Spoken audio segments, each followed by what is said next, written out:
Good evening everyone. Today we are going to discuss about Coulomb's law. ठीक है बच्चों, इसके पिछले लेक्चर में हमने बेसिक प्रॉपर्टी ऑफ चार्ज पढ़ लिया था। चार्ज क्या होता है, उसकी प्रॉपर्टीज़ क्या होती हैं, अच्छे से डिस्कस कर लिया था।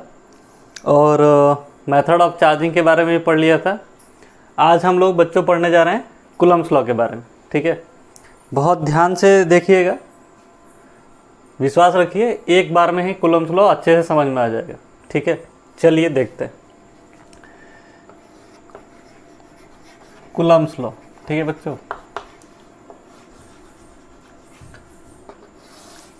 बेसिकली कूलम्स लॉ एक साइंटिस्ट हैं जिनका नाम चार्ल्स अगस्टिन कूलम्स था। ठीक है ना, उन्होंने टॉर्सन बैलेंस पे एक्सपेरिमेंट किया था। ठीक है, दो मेटेलिक स्फीयर लेके, तो वहाँ से फिर कुछ एक्सपेरिमेंट से अपना रिजल्ट लाए। उस रिजल्ट के बारे में हमें पढ़ना है। ठीक है, क्या एक्सपेरिमेंट किया था, कैसे किया था, ये हमें डिस्कस नहीं करना है। ठीक है ना, क्योंकि लॉ है, बेसिकली लॉ साइंटिस्ट ही जाने वो क्या करते हैं, कैसे करते हैं। हमें उस लॉ को समझना है अच्छे तरीके से। तो लॉ क्या कहता है बच्चों, आइए स्टेटमेंट में मैं लिख देता हूँ उसे। ठीक है, चलिए। तो कूलम्स लॉ कहता क्या बच्चों, ध्यान से सुनिएगा। जो स्टेटमेंट लिख रहे हैं सेम वैसा ही फॉर्मूला होगा। ठीक है, according to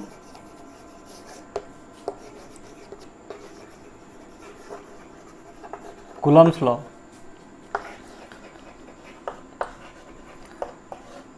the force of attraction and repulsion between, ये बच्चों बिटवीन है, ठीक है ना, between 2 point charge is directly proportional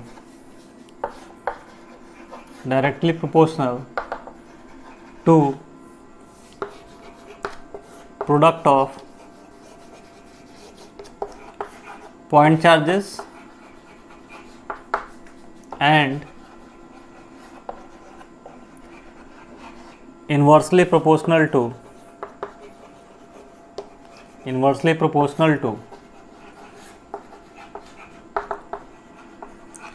square of distance between them, square of distance between them। ठीक है बच्चों, इसमें एक और बात भी थी जो मैं आपको बाद में समझाऊंगा। ठीक है ना, क्योंकि वो बहुत एक इम्पॉर्टेंट प्रॉपर्टी है। तो कूलम्ब साहब ने जो अपना एक्सपेरिमेंट किया, उस एक्सपेरिमेंट में ये बताया कि दो पॉइंट चार्ज के बीच में जो फोर्स हो रहा है वो डिपेंड कर रहा है उनके मैग्नीट्यूड के प्रोडक्ट के बराबर। ठीक है, और उनके बीच में जो दूरी है, ठीक है ना, उसके स्क्वायर टाइम्स इन्वर्सली प्रोपोर्शनल है। ठीक है, खैर ये बातें तो सब कोई जानते हैं, लेकिन हमारे कुछ बच्चे हैं जिनको पॉइंट चार्ज के बारे में दिक्कत होता है कि सर ये पॉइंट चार्ज क्या है। ठीक है बच्चों, तो लेक्चर के बिगनिंग में ही मैं बताया था कि कूलम्ब साहब ने जो एक्सपेरिमेंट किया था वो बेसिकली टॉर्सन बैलेंस पे किया था, और उसमें दो मेटेलिक स्फीयर लिया था उन्होंने। ठीक है ना बच्चों, दो मेटेलिक स्फीयर लिया था। ठीक है, इन मेटेलिक स्फीयर पे चार्ज थे, और इन मेटेलिक स्फीयर के बीच की जो दूरी थी बच्चों, ठीक है ना, ये जो डिस्टेंस था, इसका डायमेंशन इससे ज़्यादा था। ठीक है ना, ये जो दूरी थी इसके रेडियस से बेसिकली क्या थी, बहुत ज़्यादा थी। तो इसके कंपैरिजन में बच्चों ये मेटेलिक स्फीयर क्या हो गया, पॉइंट ऑब्जेक्ट हो गया।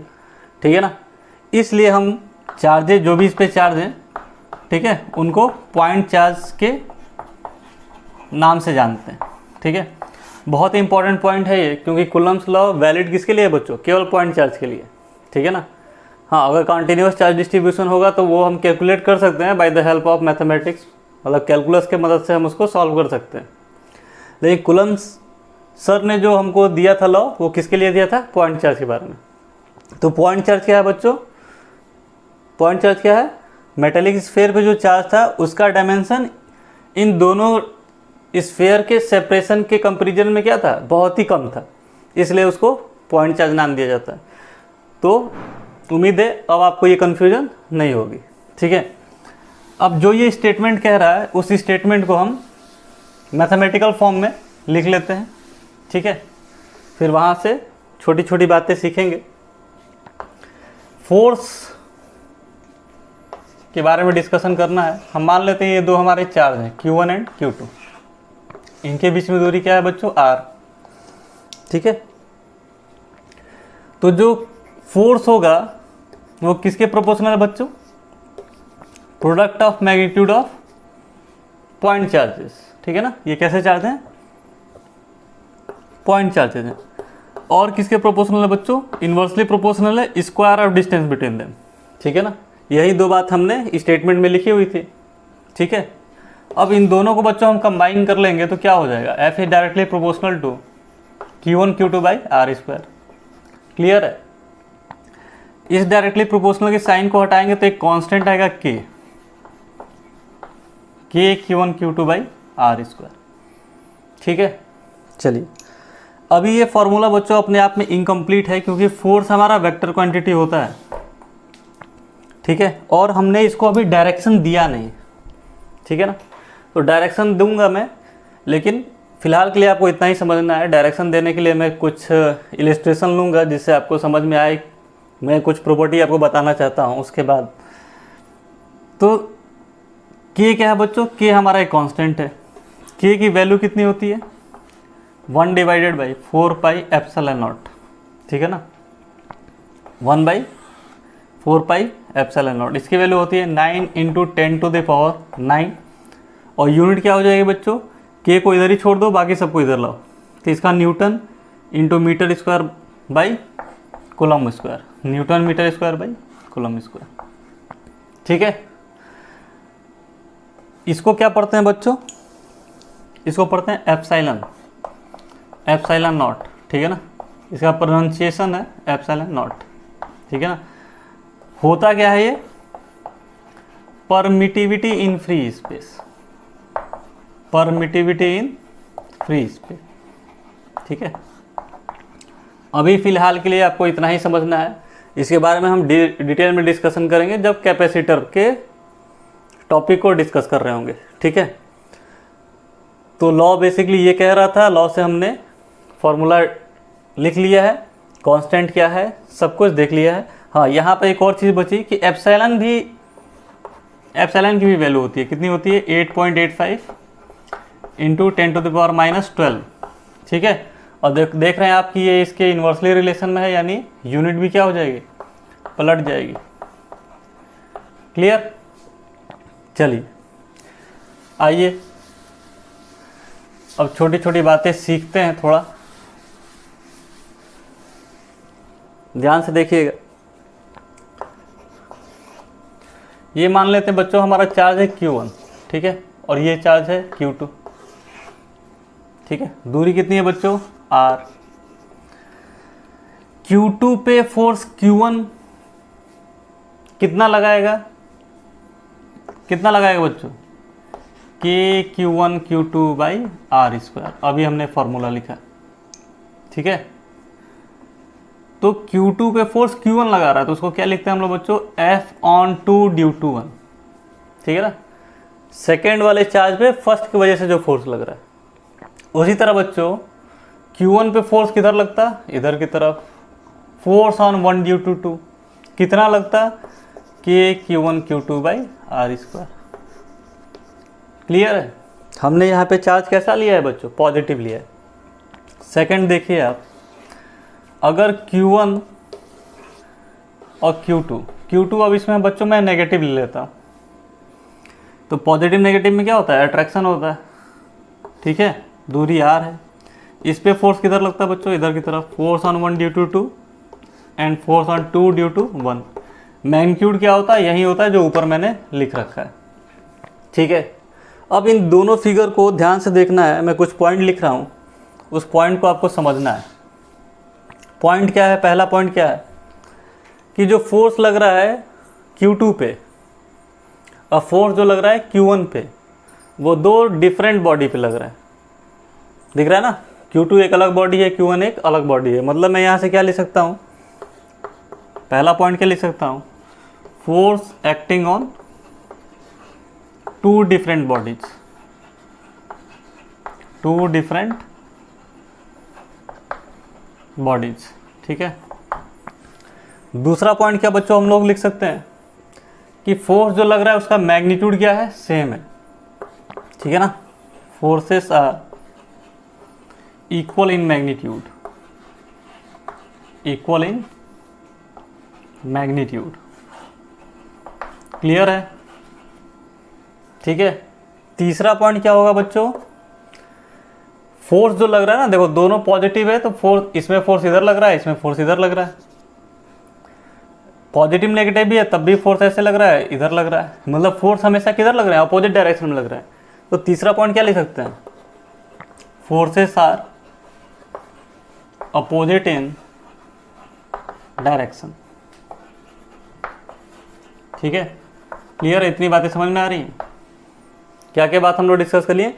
फोर्स दो डिफरेंट बॉडीज पे लग रहे हैं, फोर्स हमारे इक्वल इन मैग्नीट्यूड है, और फोर्स कैसे हैं, अपोजिट इन डायरेक्शन है। बच्चों ये तीनों जो फोर्स के नेचर हैं ये आप कहीं पढ़े हैं, पहले से पढ़ के रखे हुए हैं, ध्यान से याद करिए। ये कहाँ आपने पढ़ा है?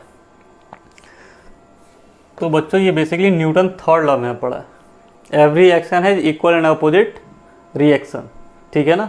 मतलब मैं इन तीनों बातों को एक स्टेटमेंट में लिखना चाहूँ तो कैसे लिख सकता हूँ, force on 1 due to 2 is equal to minus time of force on 2 due to 1। ये तीनों के तीनों स्टेटमेंट इसमें हो गए।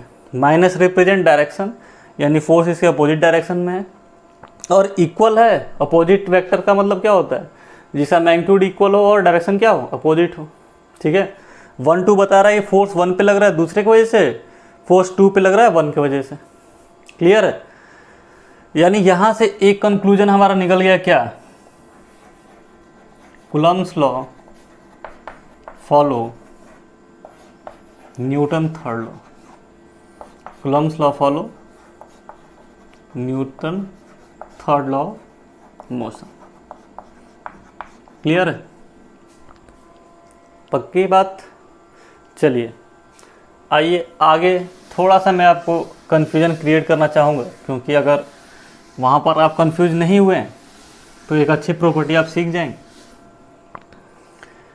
क्या है बच्चों वो देखिए ध्यान से, हमारा ये Q1 चार्ज है और ये Q2 चार्ज। क्लियर? Q1 पे फोर्स बच्चों मैं इधर लगा दे रहा हूँ और Q2 पे फोर्स इधर लगा दे रहा हूँ। ठीक है ना, force on 2 due to 1 and force on 1 due to 2। ठीक है। कितने लग रहे हैं, वही है, सेम मैग्नीट्यूड है, K Q1 Q2 by r square. यहाँ भी वही है, K Q1 Q2 by r square. ठीक है। अब ध्यान से देखेंगे बच्चों, तो फोर्स अलग अलग बॉडीज पे लग रहे हैं, फोर्स का मैग्नीट्यूड सेम है, अब फोर्स अपोजिट डायरेक्शन में। ठीक है। तो क्या ये जो मैंने फिगर बनाया है वो सही है? पीछे भी फिगर बनाया था, उससे भी यही बातें बता रहा था, अभी भी यही बनाया। नहीं सर, तो ये गलत है। ठीक है ना। क्यों? क्योंकि जो फोर्स लगेंगे, ठीक है ना, इस फोर्स की खूबसूरत सी बात क्या है कि फोर्स हमेशा इन दो चार्ज को जो जोड़ने वाली लाइन है ना उसी के अलॉन्ग लगेगा। चार्ज कैसे भी रखो, यहाँ रखो, यहाँ रखो, यहाँ रखो, उन दोनों चार्ज को जोड़ने वाली जो लाइन होगी उसी के अलॉन्ग लगेगा। तो ये जो स्टेटमेंट मैं कह रहा हूँ वो खुद में एक बहुत अच्छी प्रॉपर्टी है। ठीक है ना। क्या है? इस तरह के फोर्स को बच्चों हम लोग क्या कहते हैं, सेंट्रल फोर्स कहते हैं। क्या कहते हैं? Central force. मतलब force acting along line joining, line joining, हम चार्ज के केस की बात कर रहे हैं तो लाइन ज्वाइनिंग पॉइंट चार्जेस। ठीक है ना। क्लियर है? तो यहाँ से बेसिकली हमको क्या बात पता चली बच्चों कि कूलम्ब्स लॉ कैसा फोर्स है, सेंट्रल फोर्स है। सॉरी, कूलम्ब्स लॉ नहीं, कूलम्ब्स फोर्स कैसा फोर्स है, सेंट्रल फोर्स है। Coulomb's force is central force. Clear. अब ध्यान दीजिए, मैंने स्टार्टिंग में जब आपको ये फॉर्मूला डिराइव कराया था, एक्चुअली डिराइव नहीं कराया था, स्टेट कराया था, ठीक है ना, लॉ लिखा था, तो मैंने बताया था ये फॉर्मूला अपने आप में इनकम्प्लीट है। क्यों? क्योंकि अभी वेक्टर का साइन मैंने इस पर नहीं दिया था। फोर्स हमारी कैसी क्वांटिटी? Vector quantity. तो अब आइए हम इसको डायरेक्शन देंगे। ठीक है बच्चों, फोर्स क्या हो गया हमारा? के Q1 Q2 by r square. ठीक है, अब जब ये प्रॉपर्टी हम समझ लिए तो हमें ये मालूम चल गया कि जो फोर्स होगा वो हमेशा किस डायरेक्शन में होगा? जिस डायरेक्शन में वो 2 पॉइंट चार्ज को एक लाइन जोड़ रही होगी, मतलब आर के डायरेक्शन में होगा। ठीक है ना, तो डायरेक्शन देने का काम किस वेक्टर का होता है बच्चों? यूनिट वेक्टर का होता है। यानी मुझे इसको अगर वेक्टर फॉर्म में लिखना होगा तो क्या लिख लूँगा? के Q1 Q2 by r square, r unit vector से मल्टीप्लाई कर दी। ठीक है, ये हमारा फॉर्मूला हो गया। इसको थोड़ा सा और एक्सपेंड करते हैं तो यूनिट वेक्टर बच्चों होता क्या है? Vector upon magnitude of vector. याद है, क्लास 11th में पढ़े हो वेक्टर? क्या होता है बच्चों? Vector upon magnitude of vector. तो ऑलरेडी यहाँ पे आर स्क्वायर था, यूनिट वेक्टर को क्या लिखते हैं? Vector upon magnitude of vector. तो ये वेक्टर हो गया और एक मैग्नीट्यूड इसमें ऐड हो गया, कितना हो गया? Are cube. क्लियर है? इतना बताने के बावजूद भी बच्चे कंफ्यूज होते हैं। ठीक है ना, अगर मैं अभी ये क्वेश्चन ऐसे दे देता कि Q1 यहाँ पर है बच्चों, ठीक है ना, Q2 यहाँ पर है, इनके बीच की दूरी D है, और कहता कि वेक्टर फॉर्म में लिखो, तो वो इस फॉर्मूले को रट जाते हैं। रटना नहीं है यार, कॉमन सेंस की बात है। ठीक है ना, फोर्स कितना होता है? के Q1 Q2, दूरी कितनी है? D है, तो D स्क्वायर लिखते हैं। तो अब जब मैं इसको डायरेक्शन देता तो किससे मल्टीप्लाई करता? इसके अलॉन्ग जो यूनिट वेक्टर होता, यानी डी कैप होता। तो आपको ऐसा नहीं याद कर लेना है कि आर ही हमेशा हो फॉर्मूला।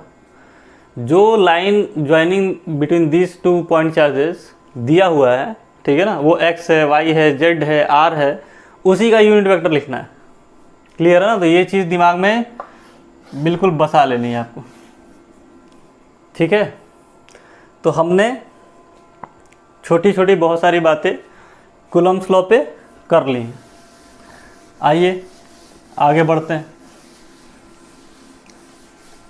ठीक है, आगे बढ़ने से पहले एक बार फिर से रिवीजन कर लें।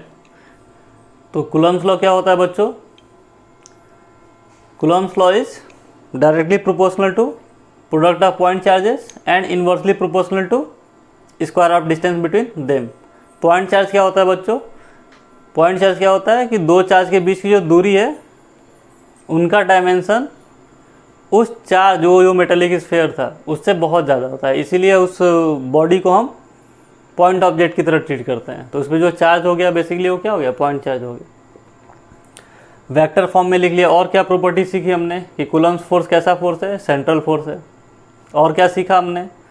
Coulomb's law Newton third law को फॉलो करता है। क्लियर है? चलिए, तो अब इस पर कुछ हम न्यूमेरिकल कर लेते हैं। ठीक है ना, बहुत सारे न्यूमेरिकल नहीं करेंगे लेकिन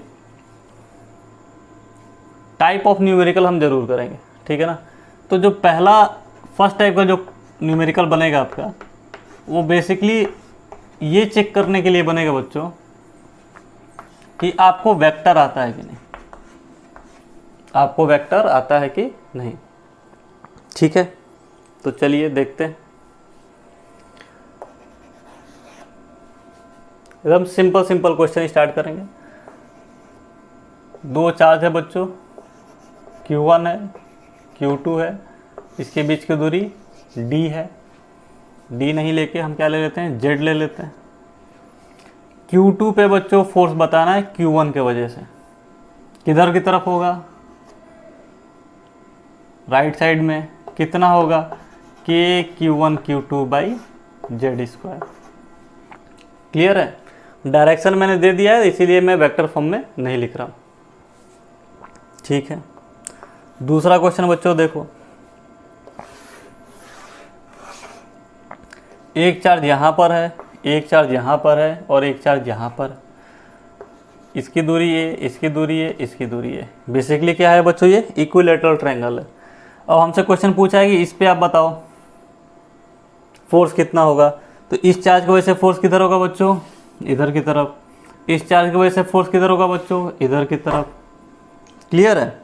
कितना होगा, तो के Q1 Q2 होता है, तो Q1 Q2 हमने सेम लिया है बाई ए स्क्वायर। ये कितना हो जाएगा, के Q square by A square. ये एंगल 60 डिग्री, तो ये भी क्या हो गया 60 डिग्री। अब दो वेक्टर दिया है बच्चों, दो वेक्टर के बीच में एंगल कितना है 60 डिग्री है। तो रिजल्टेंट नहीं निकाल लोगे, क्या होता है रिजल्टेंट का formula, under root of a square plus b square plus 2ab cos theta. याद है parallelogram law of vector addition. तो हमने पहले ही आपको बता दिया था, आपको क्या चेक किया जाएगा कि आपको वेक्टर आता है कि नहीं जोड़ने। तो देखो बच्चों, ये फोर्स और ये फोर्स सेम है ना, मैं इस फॉर्मूले पे रखता हूँ, ठीक है। क्या हो जाएगा, F square plus F square plus 2f square and cos 60 1/2। इससे ये कैंसिल हो जाएगा। कितना आ गया आंसर बच्चों, √3f, that is √3kq square by A square. Simple है। हाँ, कोई पूछता कि जो नेट फोर्स आ रहा है उसका डायरेक्शन बताओ, तो हमें मालूम है कि जब दो वेक्टर का मैग्नीट्यूड सेम हो तो रिजल्टेंट एंगल को बाइसेक्ट कर देता है। मतलब जो भी रिजल्टेंट फोर्स होगा वो कितने डिग्री पे होगा, 30 डिग्री पे। क्लियर। तो इसमें क्या करना था बच्चों, आपको बस वेक्टर आना चाहिए था, और तो कुछ ऐसा चीज़ में टफ है नहीं, ठीक है। बाकी क्वेश्चन के साथ खेलना है, ठीक है। देखिए कैसे खेला जाता है। फिर से मैं वही फिगर बना ले रहा हूँ। यहाँ पर Q है, यहाँ पर Q है। अब इस बार यहाँ पर -Q है, और यहाँ पर भी क्या है -Q है। ये A हो गया, ये A हो गया, और ये A हो गया। इसके वजह से बच्चों इसी पे हमको फोर्स कैलकुलेट करना है। इसके वजह से इस पर फोर्स का डायरेक्शन किधर होता है बच्चों, इधर की तरफ होता है। ध्यान देना है, जैसे मैं करा रहा हूँ वैसे ही समझना है। फोर्स हमेशा उस चार्ज से ही, डायरेक्शन उस चार्ज से ही दिखाना है। ऐसा क्यों करेंगे अभी पता चल जाएगा। इसके वजह से फोर्स किधर होगा बच्चों, इधर होगा। अब देखो जैसे ही दो वेक्टर बना लिए, तो आप इस पॉइंट से वेक्टर बनाओगे ना, तो ये एंगल मिल जाएगा। क्योंकि पैरेललोग्राम लॉ में दो वेक्टर एक दूसरे से कैसे जुड़े रहते हैं, टेल टू टेल, ठीक है। तो ये ध्यान रखना है कि वेक्टर को टेल टू टेल ही ड्रॉ करना है। ये एंगल 60 डिग्री होता है बच्चों, तो ये कितना हो गया 120 डिग्री। इसकी वैल्यू कितनी है, के क्यू स्क्वायर अपॉन ए स्क्वायर। इसकी वैल्यू कितनी है, के Q square by A square. दोनों फोर्स का मैग्नीट्यूड सेम है। मैंने जानबूझ के ऐसा डेटा लिया है कि मैग्नीट्यूड क्या है, सेम है, ठीक है ना। क्योंकि मुझे आपको सिखाना है कि कैसे वेक्टर का क्वेश्चन सॉल्व करेंगे कूलम्ब्स लॉ पे, ठीक है ना। हो सकता है कि बुकों में Q1 Q2 Q3 ऐसे करके दिया हो, तो कोई अंतर नहीं आएगा, आप Q1 Q2 मल्टीप्लाई कर लेना। तो देखो बच्चों, नेट फोर्स क्या हो गया, फॉर्मूले पे रखोगे F square plus F square plus 2f square cos 120 कितना होता है बच्चों, -1/2। तो 2 से 2 उड़ जाता, माइनस एफ स्क्वायर ये भी कट जाता। तो आंसर क्या बचता बच्चों, एफ नेट कितना आ जाता हमारा एफ, और एफ कितना है के Q square by A square. Clear. आइए आगे बढ़ते हैं। वेक्टर पे आपका कमांड बन जाए तो एक आध दो क्वेश्चन का प्रैक्टिस कर लेते हैं। देखिए फोर्थ क्वेश्चन देखते हैं, ठीक है ना। पहले हम 2 चार्ज लिए, फिर 3 चार्ज लिए, अब कितना ले लेते हैं बच्चों, 4, ठीक है। ये क्यू, ये क्यू, ये भी क्यू, सारे चार्ज क्या हैं बच्चों, Q Q Q, identical charge हैं। ये हमने जो बनाया है वो क्या है, स्क्वायर है, ठीक है। सवाल क्या है बच्चों, इस चार्ज पे नेट फोर्स बताना है, वेक्टर एडिशन करना है। इसके वजह से फोर्स किधर होगा बच्चों, इधर की तरफ। इसके वजह से फोर्स किधर होगा, इधर की तरफ। 2 फोर्स हो गए, यहीं पे रुक जाएंगे। क्यों, क्योंकि पैरेललोग्राम लॉ में हम 2 वेक्टर को जोड़ना सीखते हैं। कितना होगा ये बच्चों, तो के Q square divided by A square. ये कितना हो जाएगा बच्चों, के Q square divided by A square. तो इन दोनों के बीच में एंगल कितना है 90 डिग्री। रिजल्टेंट कैलकुलेट करो, मैं लिख दे रहा हूँ, ठीक है ना। कितना हो जाएगा √2 KQ² बाई A², ठीक है ना। आप रिजल्टेंट निकाल लेना, कैसे निकालोगे, √A² + B² + 2AB cos theta, cos 90 0 होता है तो √A² + B², और A B हमारा सेम है यानी √2A, तो √2 आ गया, और A हमारा बेसिकली क्या है, फोर्स है। अब जब ये फोर्स आ गया तो इस फोर्स को देखो। अच्छा देखो बच्चों, ये 90 डिग्री पे था तो रिजल्टेंट कितना होता 45 पे, ठीक है। अभी ये चार्ज जो इसमें फोर्स लगाएगा वो उसका डायरेक्शन क्या होगा, इधर ही होगा, ठीक है ना, क्योंकि ये एंगल कितना है 45 डिग्री। कितना होगा बच्चों, तो KQ², ये दूरी कितनी है √2A, √2A का स्क्वायर कितना हो जाएगा 2A²। अब इसको ऐड कर लो, ऐड करोगे तो क्या आ जाएगा KQ² बाई A², √2 + 1/2, ठीक है ना। इतना न्यूटन आंसर आएगा। सिंपल है, 3 बनाए, 4 बनाए, 5 बनाए, कितना भी बना सकते हैं, आपको सवाल करने में कोई दिक्कत नहीं होगी। चलिए आइए और इस पे क्वेश्चन डिस्कस कर लेते हैं।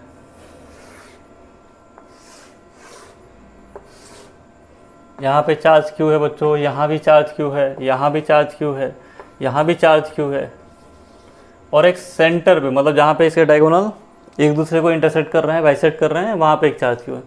हमको इस पे नेट फोर्स बताना है, ठीक है।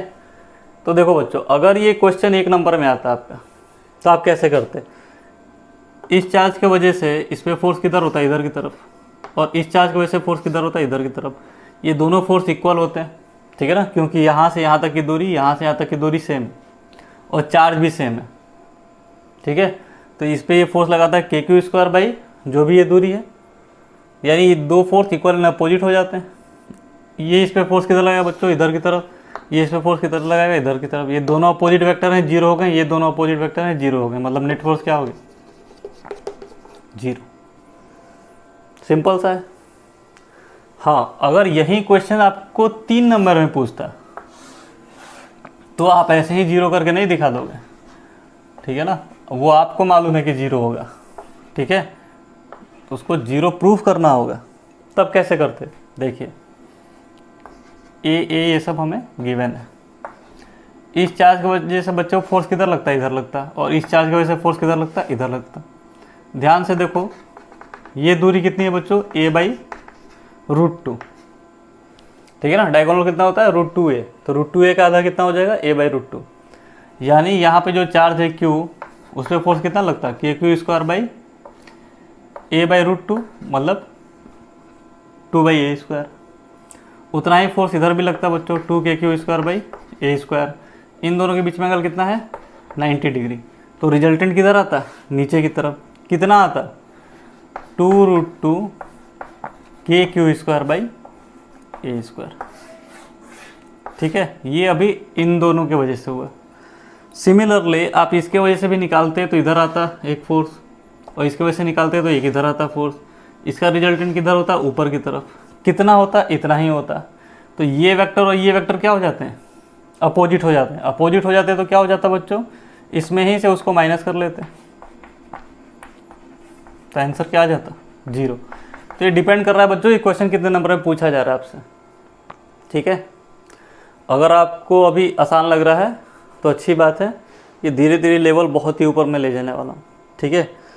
कैलकुलस, JEE, IIT, नीट सबके क्वेश्चन इसमें आ जाएंगे, ठीक है। हाँ, लेकिन एक एक सवाल में अच्छे से कंसेप्ट समझ लेना। दूसरा तरीका क्या था बच्चों पहचानने का, देखिए यहाँ पर जो वेक्टर मैंने बनाया है, आप तो ऐसे समझ ही गए कि ये क्या हो रहा है, कैंसिल आउट हो जा रहा है। लेकिन अगर मैं इन वेक्टर को पॉलीगन लॉ के हिसाब से जोड़ूं तो देखो, एक वेक्टर ऐसे बना, ये वाला, इस वेक्टर में इस वेक्टर को जोड़ूंगा तो हेड से टेल जोड़ा जाता है ना, ऐसे बना। इस वेक्टर में इस वेक्टर को जोड़ूंगा तो ऐसे बना, और इस वेक्टर में इस वेक्टर को जोड़ूंगा तो ऐसे बना। ये बच्चों क्या हो गया, साइक्लिक हो गया। तो आपको मालूम है कि साइक्लिक एडिशन ऑफ वेक्टर क्या होता है, 0 होता है, ठीक है ना। कूलम्ब्स लॉ में मैं धीरे धीरे आपको पूरा वेक्टर समझा दिया, बात समझ में आई? चलिए अब खुद से एक सवाल करोगे, आओ मेरे साथ करो, देखो। इसे नहीं रब करते हैं क्योंकि इसी से रिलेटेड क्वेश्चन है। अब आप समझ गए होंगे कि वेक्टर के लिए कुछ करने की ज़रूरत नहीं है, वेक्टर आना चाहिए। ये दोनों माइनस हो गया, यहाँ पे चार्ज आ गया। अब खुद से लॉजिकली आंसर बताओ। इसके वजह से इस पर फोर्स इधर होगा, इसके वजह से इस पर फोर्स इधर होगा, नेट किधर होगा? इधर होगा। कितना हो जाएगा? 2√2 KQ² A²। अभी हमने निकाला था। पॉजिटिव वाले की वजह से बच्चों किधर होगा? इधर होगा। इसके वजह से किधर होगा? इधर ही होगा। नेट फिर इधर ही आ जाएगा। कितना आ जाएगा? इतना ही आ जाएगा। तो कितना आंसर हो जाएगा हमारा? नेट कितना हो जाएगा? इसको 2 बार जोड़ लो या 2 से मल्टीप्लाई कर लो।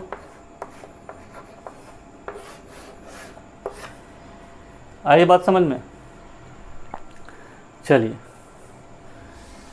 2 चार्ज लेके हमने देख लिया, 3 चार्ज लेके देख लिया, 4 चार्ज लेके देख लिया। कहो तो 10-12 चार्ज भी लेके दिखा दूँ। 10-12 चार्ज हो जाएंगे तो आपको रिजोल्यूशन ऑफ वेक्टर आना चाहिए, ठीक है ना। खैर फिलहाल हम अभी हेक्सागन ले लेते हैं, ठीक है। ध्यान से देखो बच्चों, यहाँ पर एक क्यू चार्ज है, यहाँ क्यू चार्ज है, यहाँ क्यू चार्ज है, यहाँ क्यू चार्ज है, यहाँ भी क्यू चार्ज है, इसके सेंटर पे क्यू चार्ज है। हमसे नेट फोर्स पूछा गया है। इसके वजह से बच्चों फोर्स किधर होता है? इधर। इसके वजह से फोर्स किधर होता है? इधर। कैंसिल हो जाता। इसके वजह से फोर्स किधर होता है? इधर। इस चार्ज की वजह से फोर्स इधर होता, ये भी कैंसिल आउट हो जाता। इस चार्ज की वजह से फोर्स बच्चों इस पे किधर आता है? इधर की तरफ। कितना आता? ये मान लेते हैं दूरी r है, तो क्या हो जाता है आंसर बच्चों? KQ²/r²। क्लियर है? तो मुझे उम्मीद है आप वेक्टर से रिलेटेड क्वेश्चन आसानी से कर लेंगे, ठीक है। कोई दिक्कत नहीं होनी चाहिए। जाते जाते अभी बहुत टाइप के हम सवाल करेंगे इस पे, ठीक है ना। अभी ये फर्स्ट टाइप था, मैं इसीलिए स्टार्टिंग में ही लिख दिया था। ये क्या था? फर्स्ट टाइप था कूलम्ब्स लॉ पे। तो जाते जाते एक और सवाल अच्छा सा करते हैं, ठीक है, जिसमें आपका डर पूरी तरह से ख़त्म हो जाए कि वेक्टर की संख्या कितनी भी हो, हमें उससे कोई फ़र्क नहीं पड़ता है। देखिएगा बच्चों ध्यान से, ठीक है। ये हमारा सर्कल है, ठीक है। घड़ी देखे हो ना, वैसा ही समझ लो, ये घड़ी ही है हमारा।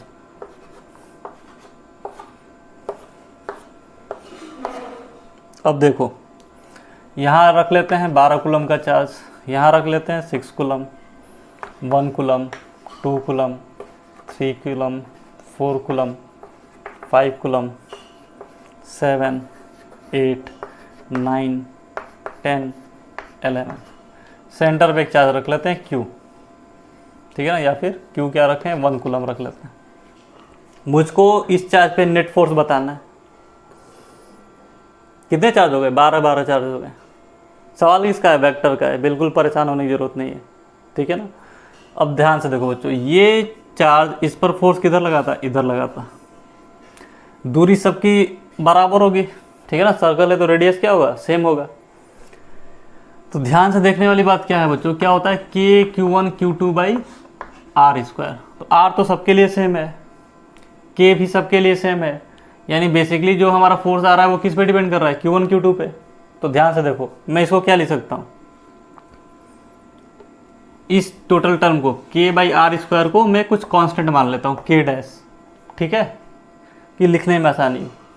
तो ये कितना हो जाएगा बच्चों? 12, कितना हो जाएगा? 12K', ऐसे लिख सकते हैं ना, ठीक है। 12 coulomb into 1 coulomb that is 12, और K' हमारा क्या है? K/r²। उसी तरह 6 कूलम बच्चों इस पे फोर्स किधर लगाएगा? इधर की तरफ। कितना हो जाएगा? 6K'।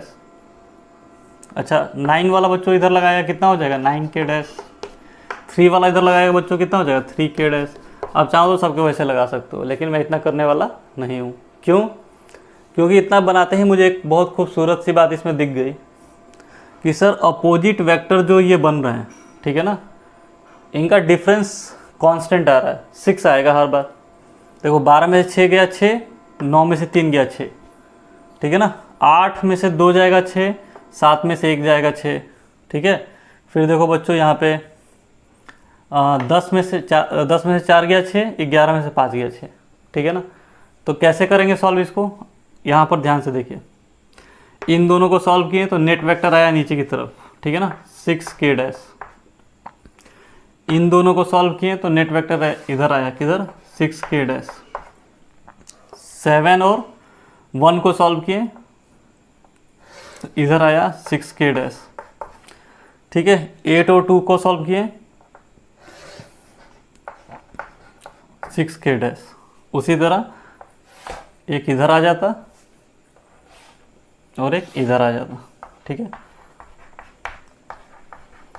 हालांकि इतना टफ क्वेश्चन देगा नहीं, लेकिन फिर भी जब सवाल वेक्टर पे बन रहा है तो अगर आपको वेक्टर अच्छे से आता है तो कोई दिक्कत की बात नहीं।